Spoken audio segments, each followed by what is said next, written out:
Hello and welcome. I'm your host, William Lou. I'm joined by co-host Alex Wong. The Hello and Welcome podcast is coming to you live after the conclusion of 2025-2026 Raptors Media Day. We've just heard on the podium from Darko Rajakovic. We heard from the entire starting five, from Scotty to Brandon to Jakob, RJ, IQ. And a couple things we learned today. We want to walk you through a couple of the takeaways from today, but Alex Wong, first and foremost, man, welcome to the first day of school. This is what this is. Yeah, we're here at the X, baby, not CNE. I was going to say, yeah, we're close to the CNE, yeah, actually. we're here at Hotel X, beautiful bagel, spread today with some nice butter and jam and smoked salmon. Wait, hold on. Is that the combination you went with? Yeah. Butter, jam, and smoked salmon? A little smoked salmon like on the side. That's kind of nuts, man. And the banh mi sandwich, that I picked up from Chinatown. So, I know you got to stay ready day one. We're ready to go. Shouts to Raptors PR for, hosting us here, allowing us to be here recording, at Hotel X. We're really excited for training camp and preseason. That's right. We have a flight to catch after we have this. A flight to catch in like 8 hours. Okay. Stop making it so dramatic. I like to project urgency. Okay. Yeah, you never know with WestJet, but yeah. Yeah, I was going to say. But hopefully there's no delays and we get out there, no problem. Obviously, we're really excited to see. But media day, first day. Yeah. Bobby Webster, with the Nothing Burger last week. Oh, come on. Why are we killing our boy Bob like that? Bobby with the Nothing Burger last week, tampering, man.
Okay. All right. The Wi-Fi was not that strong, to be honest, at Hotel X, so hopefully we're just going to tether the rest of the way. But just to start over, hello and welcome from Raptors Media Day 2025. Just heard from Darko Rajakovic and the entire starting five, and Alex Wong has finished the bagel. So that's all you missed in the first 2 minutes. Yeah, brought a banh mi sandwich from Chinatown. Shouts to all my cinephiles. If you've watched one battle after another, you already know that's the movie of the year. We're excited here. Media day, shouts to Raptors PR. We got a flight to catch to Calgary in 8 hours. I think if we walk to Pearson, I think we'll make it just in time. Yeah. Actually, what is the walk from here to Pearson? It's probably not even that bad. It's probably like 3 hours. I think it's 5 hours. Yeah, 3 hours. But you got to carry your luggage with you and stuff. Yeah, that's the big problem because I know you're a heavy packer. Yeah. I know you're like Michael Porter Jr. Man, you were probably dropping $250 in Ubers just today. No sentence should ever start with you're probably like Michael Porter Jr. because it can go in a lot of directions. It certainly could. But yeah, like I was saying, Bobby Webster with a Nothing Burger last Friday. Basically, managing expectations, and Darko along the same lines too. He was asked about the expectations, and he said that he wanted his team to improve by 1%. Yes. Every day, every week, every month. I want to know where he got that from, and in terms of a self-help book. This seems like some kind of like Malcolm Gladwell 10,000 hours method. It could be. But before we even get there, I think the number one takeaway is from Media Day in 2025 for the Raptors is just how excited everyone is universally for Brandon Ingram. Yeah, everybody loves Brandon. Everybody loves Brandon Ingram. Yeah. It was a huge talking point with Darko, with Scotty, obviously with Brandon himself, but definitely with his teammates. And I think there's a big expectation for him to come in. He's even talking about how he's going to showcase more of his game. Even on the defensive end, the Raptors are really asking him to pressure. Jakob Poeltl giving his scouting report saying that Brandon's surprising him with his anticipation on defense and using his length. I guess for a guy, he is like 6'9", with like super long arms and stuff like that. Like you have the basis to play defense if you're that tall and that big, and on top of the fact that he's also just a bucket, right? That's speaking of nothing burgers. I mean, the one thing Bobby did give us was that he's a hooper's hooper. And I think that's what we should expect. That is a nothing burger. That is what we should expect from Brandon. So Big Mac with no meat, man. Did you get more excited for Brandon after? Because this to me was like the number one talking point from today. Well, I'm here to cut through the BS of media day, and that's why I'm curious too. Like, there's a lot of talk about Brandon improving his game. Right? Like, I think Darko too and some other players talked about like him possibly being able to improve on his playmaking as well. Yeah. So playmaking and defense, I think, are like the two areas that you would look at for Brandon, because like you're not too worried, you're familiar with what his offensive game is. How much do you think that is just media day talk, or do you think Brandon can have a bigger role on defense, and Brandon being like the center point of the offense can be a better playmaker? The number one thing I think I see, if I'm looking at this situation from Brandon's perspective, I'm looking at this like it's a fresh start, right? Like I know Brandon's been in the league. This is going to be year 9 for him. Yeah. So he's not going to come in as a brand new player. Like, I think we know roughly what to expect from Brandon. At the same time, though, I get the sense of like, look, he's been playing in New Orleans for a long time. He hates New Orleans, by the way. By the way, yeah. He was asked about like, what stands out about Toronto? He's like, they fill seats. They fill the seats every single night, unlike New Orleans. Yeah. So he made sure to just take a shot at New Orleans. Do you remember when he first got traded here and he had the announcement press conference? He was like, "Yeah, I'm going to have to go." Like, I'm surprised to see so many media here. I didn't see that before. I was like, bro, how bad is it in New Orleans? But no, I think for him, it's a fresh start, right? And I think that there's already a lot of established skills that he has, right? Like, the players have all talked about it. He's a 3-level scorer. He can kind of get a shot off wherever he wants to and get something good out of it. I actually specifically asked Brandon if he can get the ball anywhere on the floor and what type of shot he wants to get to. And he did. He was like, I don't really want to give it all away, but I'm probably going to be at the elbow and shooting some kind of fadeaway. And I do think that, like, obviously that is the hardest shot in the game. But Brandon's a guy who specializes in doing the hard things. Now, I think the thing is, like, for a guy who's done most of the hard scoring, I think it's about sort of the secondary things, right? Like, his playmaking, he actually did showcase that in New Orleans. Like, New Orleans for a while didn't have a point guard. They didn't have fans. They didn't have media. They didn't have a point guard. They didn't have windows at their practice facility. They don't got windows, man. No, but like he did showcase the playmaking. Like, he averaged like 6 assists one season. Multiple seasons actually. So he's got that playmaking element in this game. But I think the defensive part will be the biggest part, right? If he can fit in. Because the other thing the Raptors are really trying to establish here is that they're going to try to continue what they did defensively the second half of last season and make it a permanent thing with the roster this year. I think the biggest thing for me is how Brandon slots into that and how much they can maintain that level. Because weirdly enough, I mean, I asked Scotty this question, and Scotty kind of said, like, basically the second unit has really set the tone for us defensively. And I'm like, you know what? That's cool. Like, I like that the rookies, played the way they played in Summer League, and that was certainly really promising and exciting to watch, especially in person. But at the same time, I'm not expecting, second-year players to lead anything. I'm expecting the starters, guys who get paid, I think who's the lowest paid starter? Like RJ at 25? Jakob at 25? Jakob, yeah. Like, I'm expecting guys making between 20 and 40 million to be the guys setting the tone. And I think on that front, defensively, they have to remain really, really strong. But, I mean, yeah, for Brandon, like, the 3-level scoring, there's a lot of talk in terms of can he fit into the system. Do you want Brandon to fit in the system? Is that a concern for you? Yeah, no, I don't want this to be a fit-in, fit-out situation. I think they should give them the ball and, let them be comfortable. And Brandon should just be Brandon, Yeah. But I think it's good that Darko and the guys are going to challenge him to I think just fit into what this group is about, right? Like, I think we've heard so much talk about this team and what they want to do on defense. Right. And, this starting lineup, of course, has played 0 minutes together.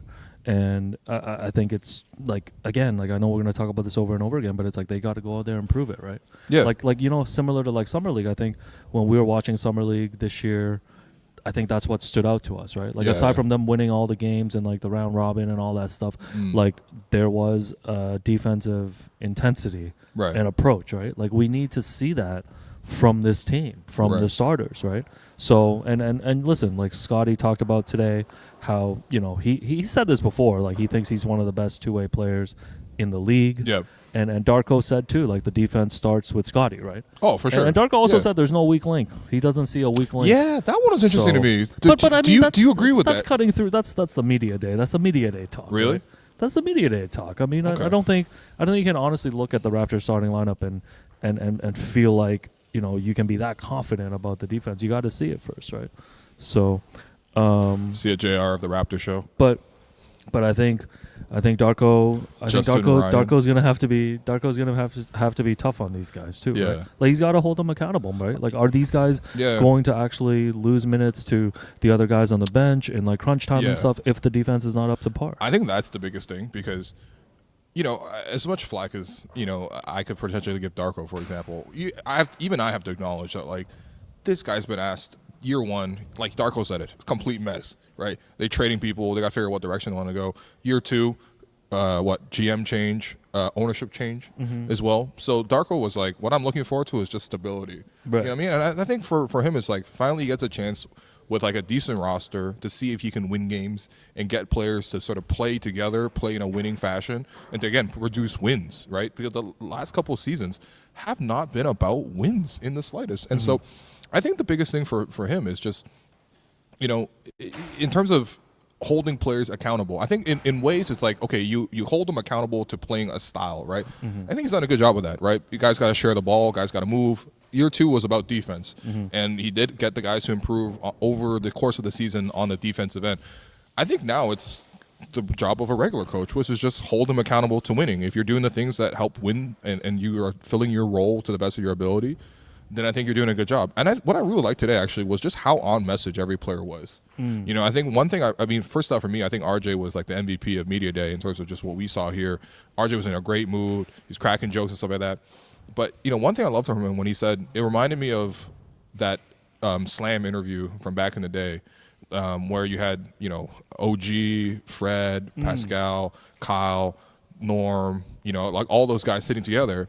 And I almost remember one quote from that year because they were super successful that season when Serge said at the end of the interview, one thing about us, there's no egos. Now, of course, that team actually went out and won at a 60-win pace. So I'm not comparing the two teams. But I like that because the next time I heard a player say that about the Raptors was today by RJ Barrett, who said, you know how we're going to fit together as a threesome? We're going to have no egos, right? And that's how we're going to be unselfish. We're going to all play to each other. And he said, RJ was like, you're looking at one of the most confident people you're ever going to meet in your life. But I had no egos. I'm okay not having the ball. If I get a wide open shot, I'm more than happy to take it. Like I asked him about, can you, what do you think about the, I said misconceptions, but realistically, like the reputation of him as a basketball player. And he's like, he dispersed the idea, like, yes, I do pass. And also he's like, yeah, man, he said, look, people said I'm a horrible defender. I don't agree with that. And honestly, this is a prove it year for all of these guys. You know what I mean? But I think the way they're going to be successful is if they play without ego and is if they sacrifice for the team. Because for my money, everybody's paid right now. Everyone's got a role. And there's decent competition behind them, but realistically, everyone who's a second unit guy should be a second unit guy. Everyone who's a first unit guy should be a first unit guy.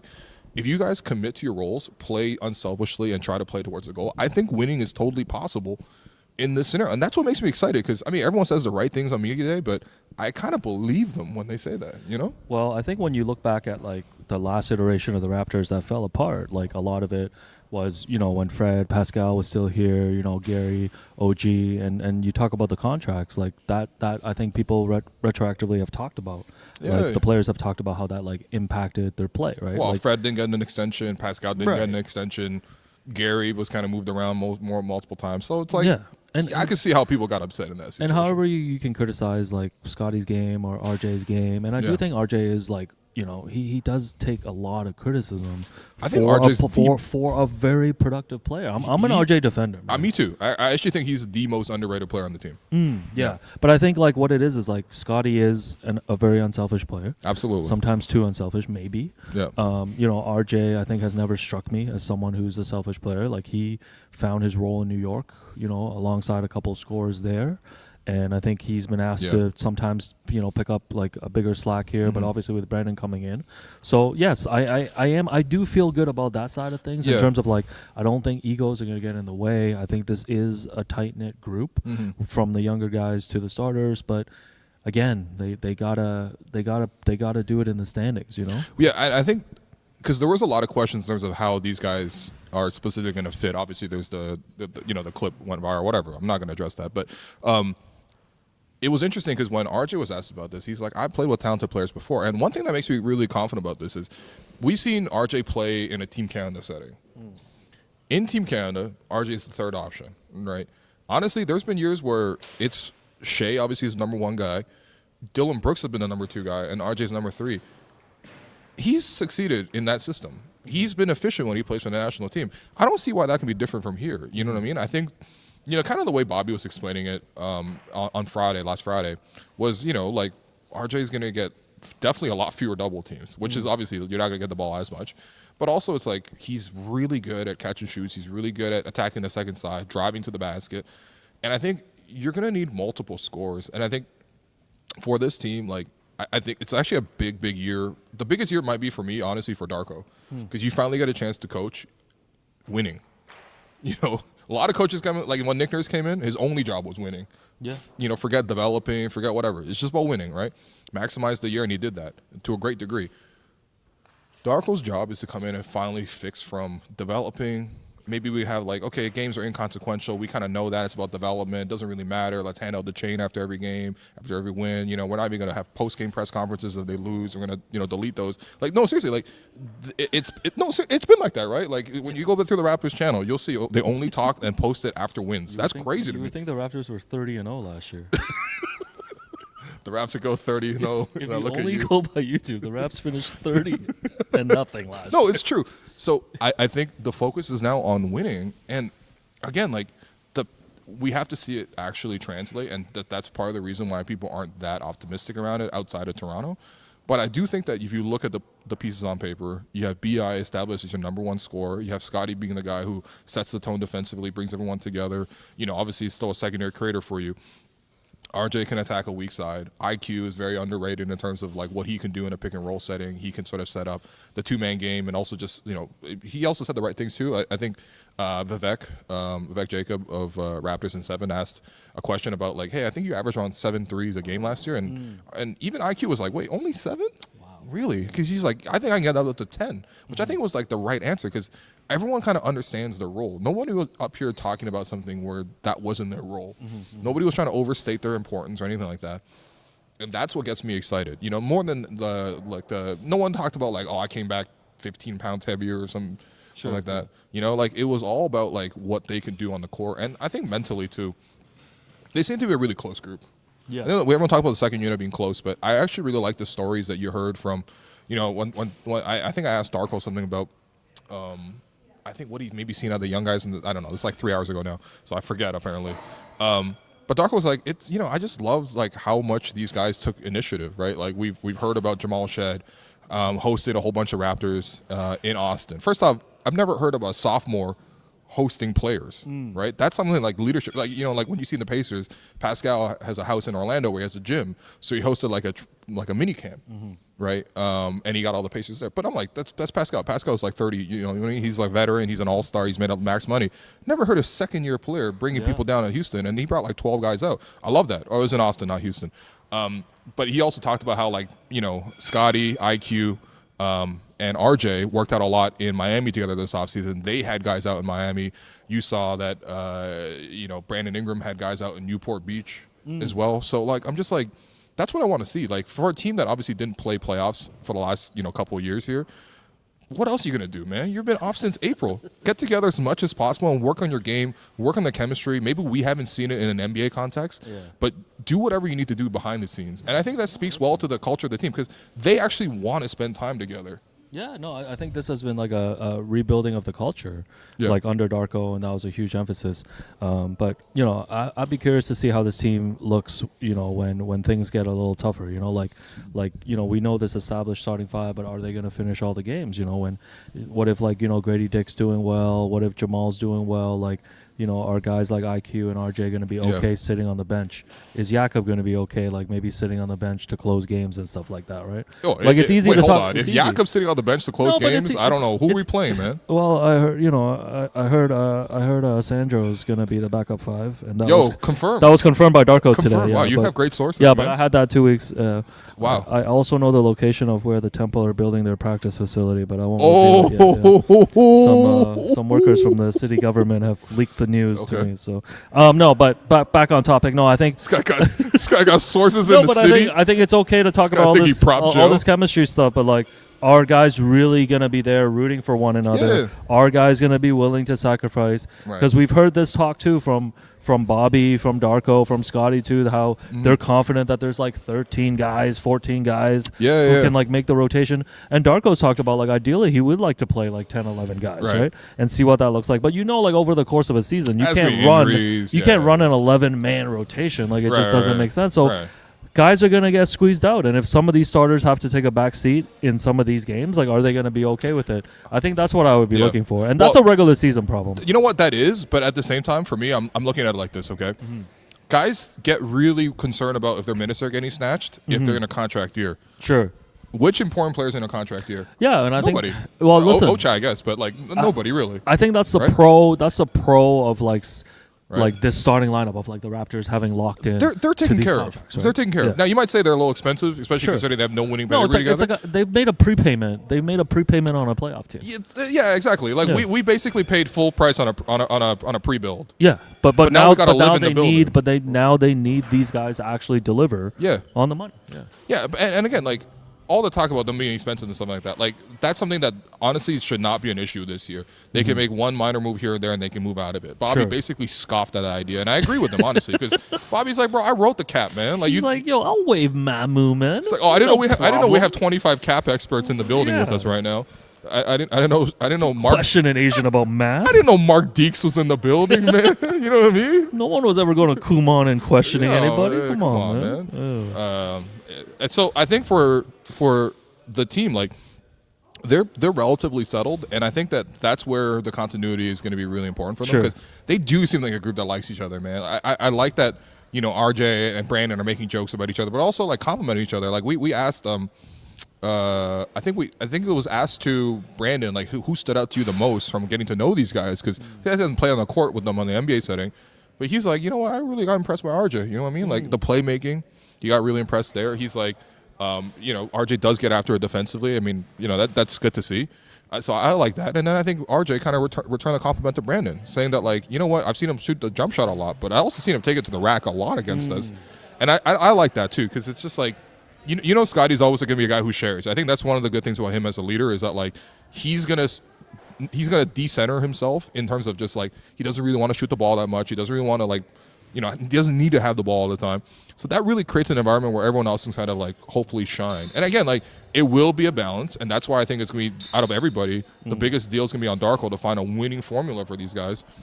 But I do like it. I do buy it, man. And I think that if the goal of Media Day, really anything else, it's one long ad. Yeah. Why you should watch the team is Media Day, okay? Hopefully you're not coming to Media Day and Masai sitting there being like, hey, I think Pascal's selfish, okay?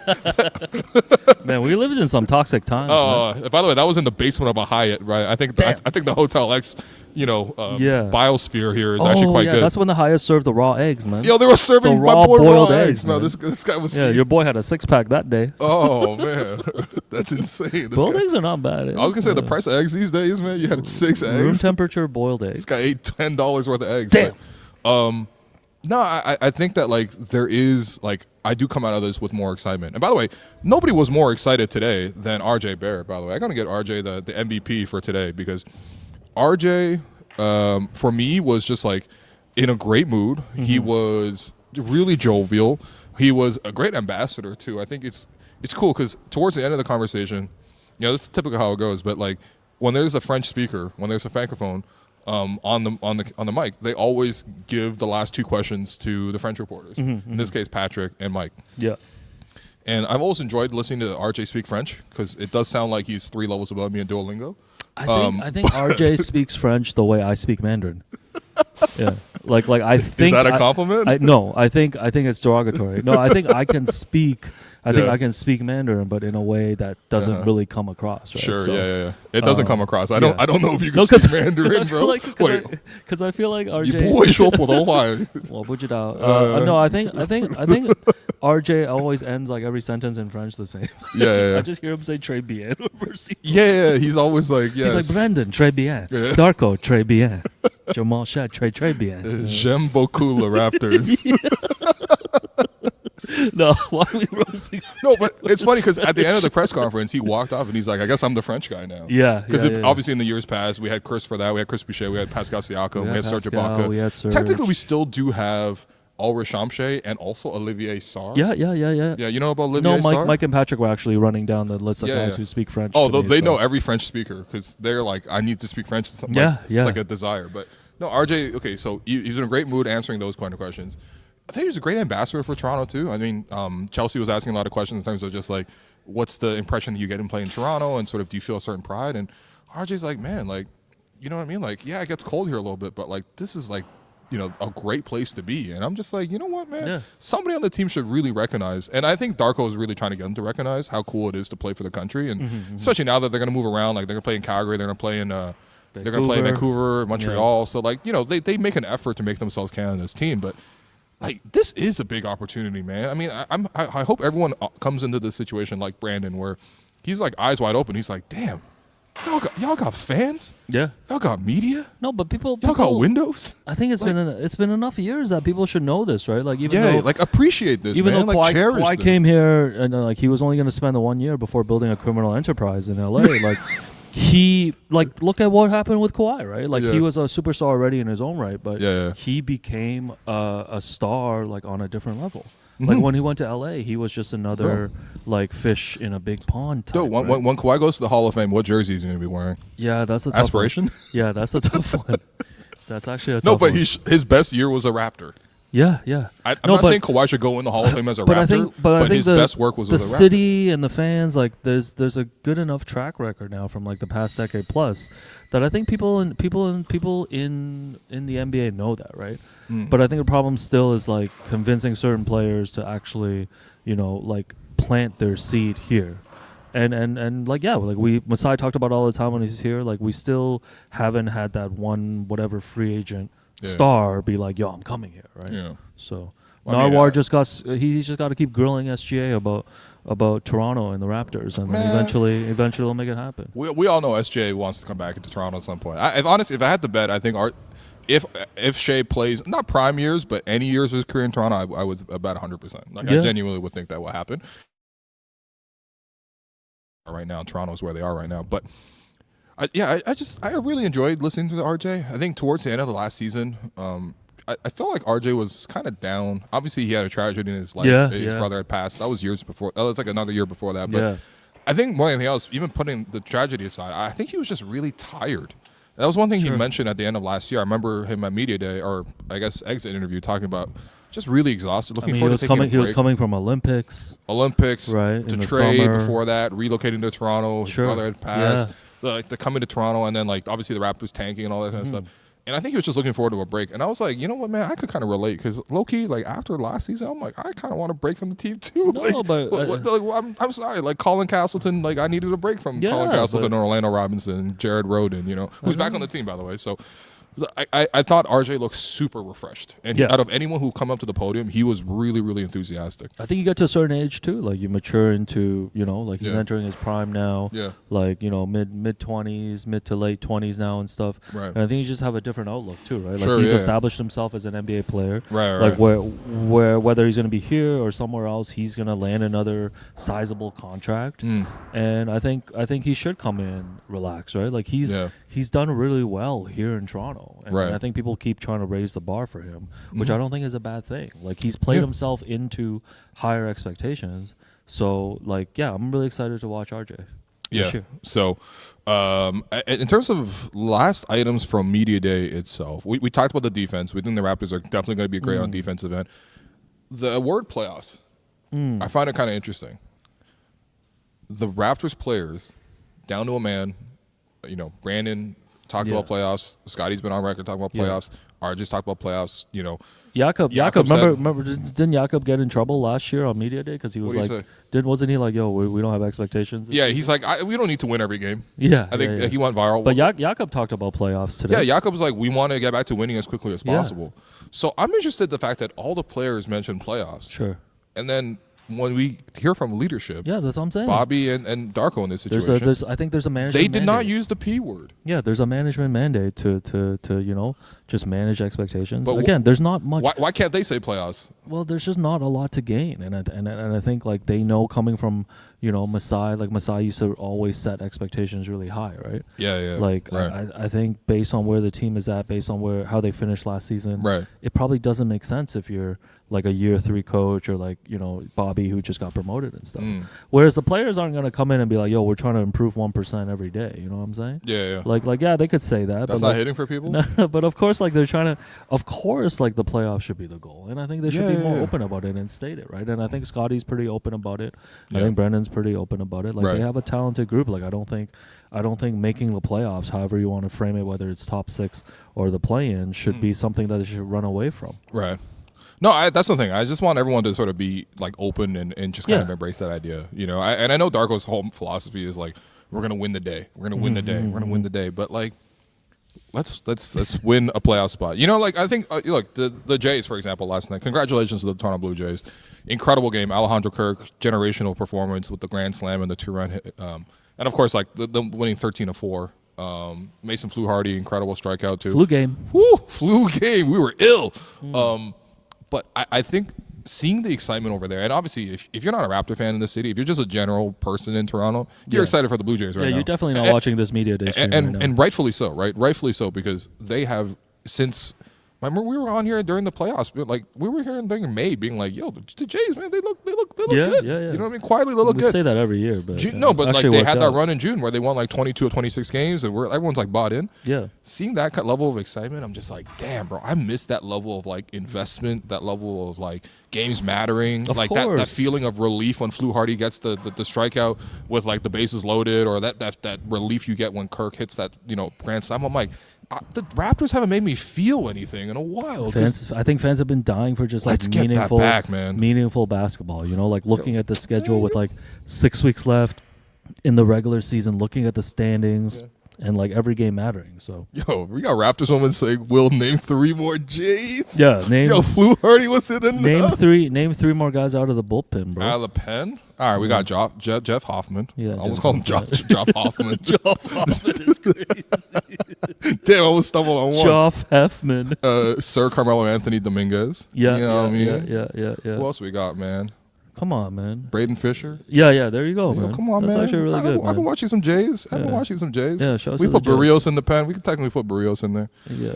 No, but I'm just saying, like that level of excitement. Like I want to get back to that, man. Like you don't understand. Man. Like you think React Pods are fun now, man? I don't want to banter on the React Pod. I want to talk about how we beat the team, man. I don't want to be on the React Pod, man. When things are good, that's what I'm saying. Will just comes in, does a clean 30. Jerome and I go to sleep at midnight. It's great times, man.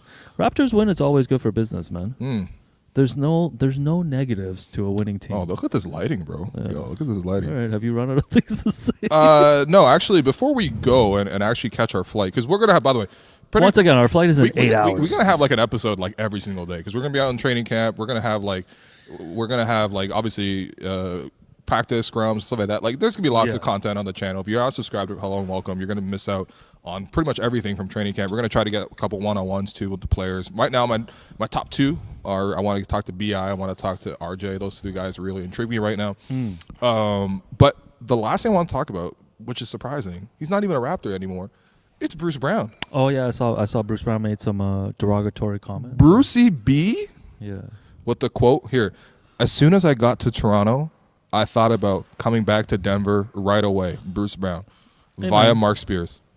Hey man, I don't even blame Bruce, man. Like he won the championship.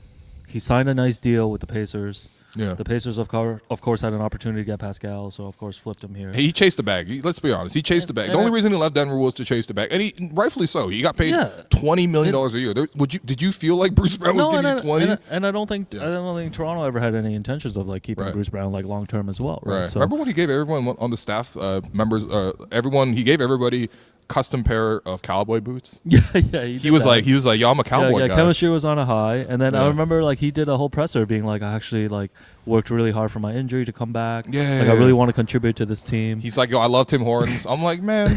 But this is the thing with like former Raptors players though. It's like you say one wrong thing, you complain about customs, like you're on that hit list forever. Yo, man. Thad Young, so now, don't even think about going to Young Street, now Bruce Brown is suddenly a villain. Like he's just off this one quote, he's gonna get booed. He got important enough to get booed. Let's be real. He's gonna get booed in Vancouver when the Nuggets play out there against the Raptors. Listen, Bruce Brown. I mean, he was looking forward to leaving the Raptors. Hey, me too, man. Damn, bro, he was not. No, hey, look, I think part of the disappointment of the Pascal trade was what we got back because Indiana's got so many great players, right? We've seen them all in the playoffs, for example. We've seen them in the finals. Yeah, right? We've seen them on our pod, man. Shouts to Andrew. We've seen them, exactly, man. I was begging for Andrew Nembhard. I was like, please, let's get Andrew Nembhard. Let's make a trade. Okay, Benedict Mathurin, we're gonna teach him how to play the right way, and he's gonna be great for us. We're like, man, even some of the fringe guys, Jarris Walker, I'll take Jarris Walker. Streets were begging for Jarris Walker. I was like, Isaiah Jackson. You know what? I'm sorry. You know what? Let's get Isaiah Jackson. No, we got Bruce Brown. So like, it's kind of mutual. And honestly, for me, it was just like, it is kind of funny, right? Because I think, I'm happy that he's back in Denver. I actually think that like players should not leave places that they're successful. It's kind of the reason why, we look at Kawhi a little sideways now, right? It's just like, why? Why would you leave? You like everything was good here. So he shouldn't have left, but he chased the bag. Then if you chase the bag, then it is what it is. You know what I mean? Chased a few extra bags. No, he got a couple of bags, which is great. But like, damn, bro, like. I know when he got here, he was like, why am I doing shooting drills with Dennis Schroeder and Garrett Temple? Like, what am I doing here?